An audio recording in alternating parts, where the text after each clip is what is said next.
Hi friends, மாயமில்லை மந்திரமில்லை, எரியாத பர்னரை செலவே இல்லாமல் எப்படி எரிய வைக்கலாம் அப்படிங்கிறது தான் இன்றைக்கி இந்த வீடியோவில் வந்து பார்க்க போகிறோம்.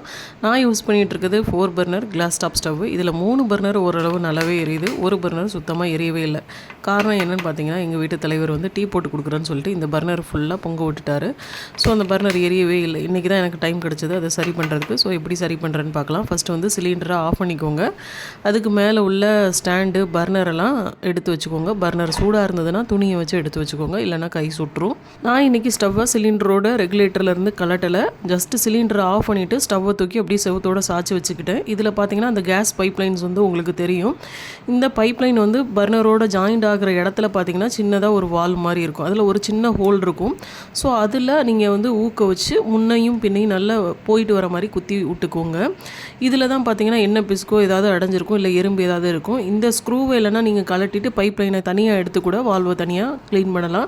ஸோ நான் இன்றைக்கி அதெல்லாம் பண்ணலை. இப்போ ஊக்க வச்சு குத்தி விட்டதுக்கப்புறம் பர்னரை ஆன் பண்ணி பார்க்கலாம். பாருங்கள், நல்லா இன்னும் ஃப்ளேம் எரியலை, ஓரளவு எரியுது. சுத்தமாக எரியாமல் இருந்ததுக்கு இப்போ ஓரளவு எரியுது. நான் அப்படி கையோட மற்ற பர்னர்ஸுமே குத்தி விட்டேன். ஸோ ஊக்கு பார்த்திங்கன்னா அந்த வால்வோட ஹோலில் நல்லா போல். அதனால் வந்து நான் இன்றைக்கி தேங்காய் நாரை எடுத்துக்கிட்டேன். அதில் வந்து கொஞ்சம் திக்காக இருக்கிற நாரை எடுத்து அதோட பிசுரெல்லாம் கையை வச்சு நல்லா நீவி விட்டுட்டு இந்த நாரை உள்ளே விட்டு க்ளீன் பண்ணலாம். இல்லைனா உங்கள்கிட்ட வந்து ஒயர் இருக்குன்னா, மல்டி ஸ்டாண்ட் ஒயர் இருந்ததுன்னா அதில் ஒரு ஸ்டாண்ட் எடுத்து அந்த கம்பியை விட்டு உள்ளே க்ளீன் பண்ணிங்கன்னா இன்னும் ரொம்ப ஈஸியாக இருக்கும். ஸோ தேங்காய் நார் பார்த்திங்கன்னா நல்லா உள்ளே வர 1 இன்ச்சுக்கு மேலே உள்ளே வர போயிட்டு வருது பாருங்கள். இந்த கருப்பாக இருக்க போர்ஷன் ஃபுல்லாக பார்த்திங்கன்னா அதுக்குள்ளே போயிட்டு வந்திருக்கு. அதனால தான் இந்த கலரில் இருக்குது. ஊக்க விட்டிங்கன்னா கொஞ்சம் தான் உள்ளே போகும். ஸோ நீங்கள் தேங்காய் நார் இல்லை மல்டி ஸ்டாண்ட் ஒயர் வந்து யூஸ் பண்ணுங்கள். இங்கே பாருங்கள் எவ்வளோ தூரம் போயிட்டு வருதுன்னு. ஸோ வந்து எல்லா பர்னரையுமே நான் நல்லா கையோடு குத்தி விட்டுட்டேன். அட் த சேம் டைம் வந்து ஸ்க்ரூ ட்ரைவரை வச்சு அந்த பைப் லைனையும் கொஞ்சம் தட்டி விட்டிங்கன்னா அதுக்குள்ளேயும் நிறைய அழுக்கு இருக்கும். ஏதாவது பொங்கி ஓடிறது எல்லாம் அப்படி ட்ரை ஆகி போயிருக்கும். ஸோ எவ்வளோ அழுக்கு வந்து கீழே கிடக்குன்னு பாருங்கள்.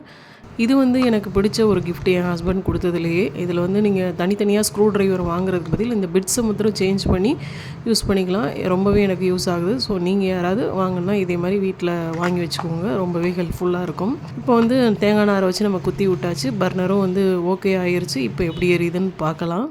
பின்னை வச்சு நம்ம குத்தி விட்டுட்டு செக் பண்ணும்போது எரிஞ்ச ஃப்ளேம்ஸை விட இப்போ ஃப்ளேம்ஸ் வந்து நல்லா ஃபோர்ஸாகவே எரியுது. அதை நீங்கள் விசிபிளாக பார்க்கலாம்.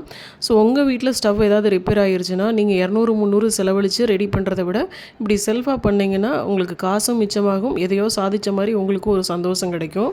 பர்னர் சுத்தமாக எரியலை, இல்லை ஃப்ளேம்ஸ் ரொம்ப கம்மியாக எரியுது, இல்லை சிம்மில் வைக்கும்போது ஆஃப் ஆகிடுது அப்படிங்கிற பிரச்சனைக்கு நீங்கள் இதை ட்ரை பண்ணி பார்க்கலாம்.